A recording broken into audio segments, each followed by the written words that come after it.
In the US, families are getting ready for spring break. People want to get away, maybe to someplace warmer if you live in the north, but often it's simply for a change of pace, a break in the routine of school and work and winter. A spring break trip is great. It also takes planning and preparation and packing.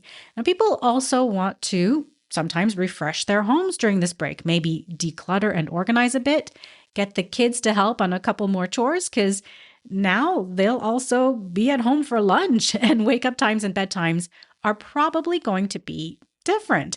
Whichever plan you have with your family, you'll probably want an orderly way of preparing.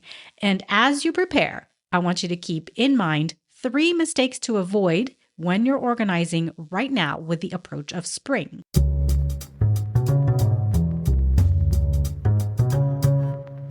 Hey, welcome to Organizing for Beautiful Living, the podcast for working moms and entrepreneur moms that provides sustainable organizing tips for your home, work, and life.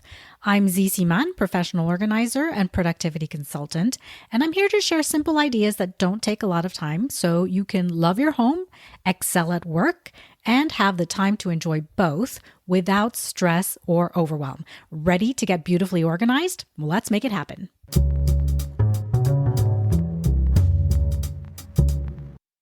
I want to make it clear that I'm bringing up these 3 mistakes, not because I want to catch you in the act and say, whoa, hey, you've got to organize my way. No, in fact, you should only organize your way. There's enough of comparing ourselves with other people that we really don't need yet another thing to compare ourselves against, right? So if you see a pantry organization system that you love with every single thing decanted into clear containers and custom labeled, and you want that for your home, well, go for it. If you look at that pantry and it makes you anxious, by all means, do something completely different. As a lazy organizer, I give you permission, as if you need it, but you have it regardless. This is your permission to organize in a way that you can be lazy about organizing. That's what I do in my house. But let's get into the 3 organizing mistakes and you'll see what I mean. The first organizing mistake you might be making is not having enough drop zones or the right drop zones. If the term is new to you, drop zones are the designated spaces where you naturally put things down, like keys, bags, mail, school backpacks. And listen carefully here, where you regularly go through the items in that drop zone to take care of them. In other words, a drop zone isn't a permanent storage spot. If you don't have enough of them, or if they aren't in the right spots, clutter builds up fast. I'm pretty sure everyone has at least one drop zone, whether they planned it or not. A most common one is a mail drop zone, mail as in MAIL. We get the mail from the mailbox and it lands somewhere. When I was growing up, the drop zone for our mail was the edge of the kitchen counter closest to the door. My parents at some point would work through the mail and the pile would get smaller and smaller. But in those days, we received mail every day. So I sort of remember there being mail on that counter every single day. I would come home from college on vacation, and after a meal, I clearly remember wiping down the kitchen counter and lifting that pile up, cleaning under it, and then dropping it right back down there. So for my parents, that spot on the counter was probably an unintentional drop zone for their mail. I'm sure at some point my mom would have liked to move that drop zone, right? I mean, I'm sure it was probably an eyesore and it took up a section of the kitchen counter, but for the rest of us, it was habit. And we just didn't think twice about it. Now, had it really bothered her, my mom would have put her foot down and created another spot for the mail. But she chose to accept it. It was organized enough. The mail was in this one spot each day, not scattered all over the house, creating clutter all over. What are other drop zones you should think about having? Well, I mentioned a drop zone for keys, especially if you have multiple drivers sharing a car, like when you have driving age teenagers in the house. A drop zone will hopefully mean that you can find a car key when you desperately need it. A drop zone for your bag or bags whenever you come home is really helpful. So those bags don't end up on the floor of your entryway or smack dab in the middle of the dining table. Drop zones for the kids' backpacks can make it more likely that the kids or you will go through the backpacks to check on the daily stuff that comes home when they're young, and that they can pack up quickly to get out the door on time when they're older. Some people will find it helpful to have a drop zone for a piece of clothing that they plan to wear again. Now, this can be a slippery slope, right? All of a sudden, you've got a spot for clothes that, oh, you might wear again before washing them because they're not really dirty.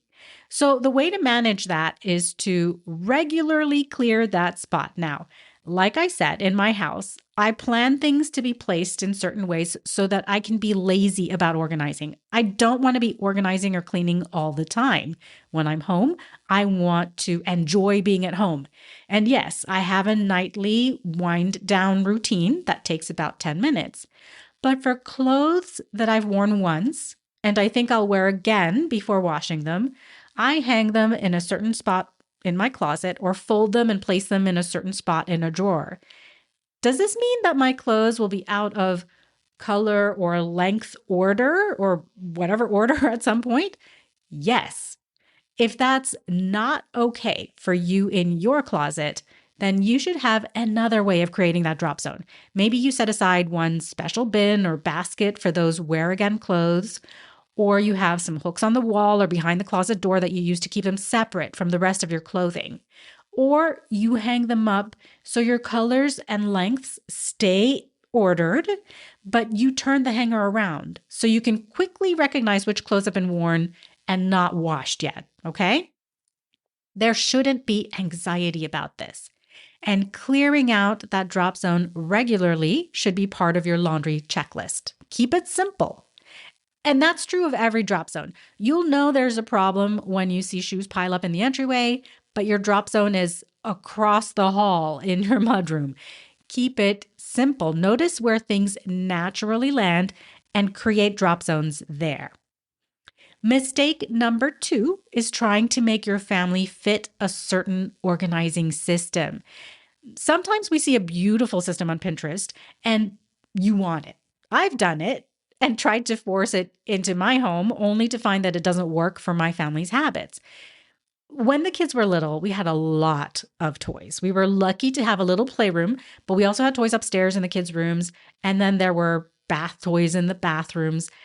I was overwhelmed with the toys. I wanted order. I wanted it to look like a toy store with everything in a little box or bag and then contained in a larger bin and then put onto a shelf or in a closet. I wanted it so badly that I created it. It took days and days and days to set it up. Not to mention, I spent a small fortune on see-through boxes and bags and beautiful canvas bins. I meticulously separated Lego sets and special Barbie characters with their little shoes and tiny accessories.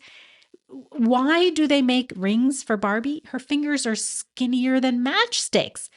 Anyway, I did it because I wanted that feeling of order and I wanted a pretty play area. Well, you can guess what happened. There was no way the kids, their cousins, and friends could ever put all that away. And I quickly realized that I couldn't keep up with the very system I created. So think about the systems you need to create. If you set up a filing system, but no one uses it, or your kids never put their toys back where they should go, or you feel like you're constantly redoing systems that aren't sticking, then you've probably got a problem with trying to make your family fit into an organizing system instead of finding an organizing system that works for you.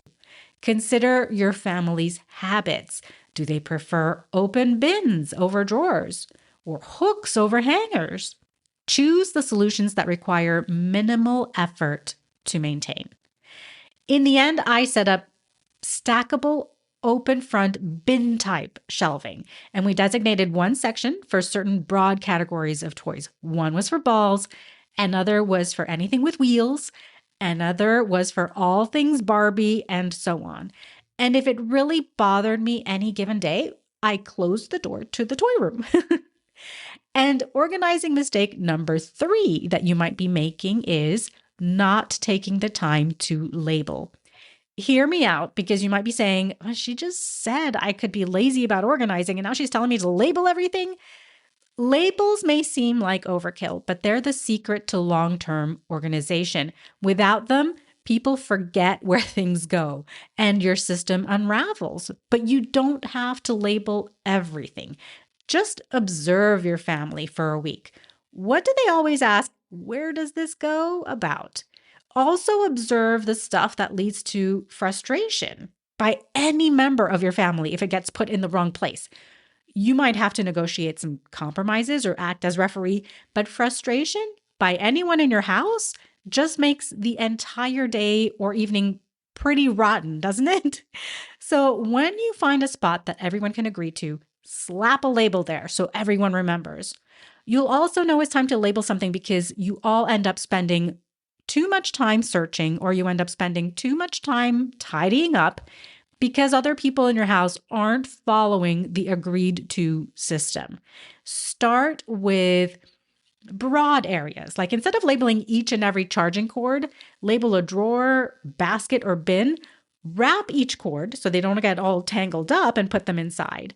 As time goes on, if you see the need to label certain cords, then go ahead. For your really young kids, use pictures in addition to simple words.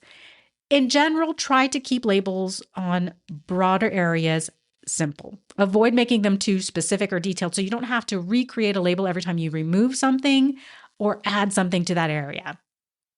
So, a quick recap of the 3 organizing mistakes. 1 is not having enough of the right drop zones. And you could figure that out by checking out where things usually land and then creating a drop zone around them. 2, forcing an organizing system that doesn't work for your family, and you can decide that by observing your family's habits. And 3 is skipping labels, which can lead to frustration and way too much time trying to find things and trying to tidy things. As I said, you need to do what is right for you. If you love putting each Barbie and her shoes and jewelry separately in a bag apart from her sister Barbies, you should do that if it fits in your life at this moment to do it. Do what brings you enjoyment, but also leaves you time to enjoy being in your home and spending time with your family and friends. You have control. It's in your hands. Remember that organizing isn't just about tidiness. It's about creating a home for beautiful living. I'll see you all next week.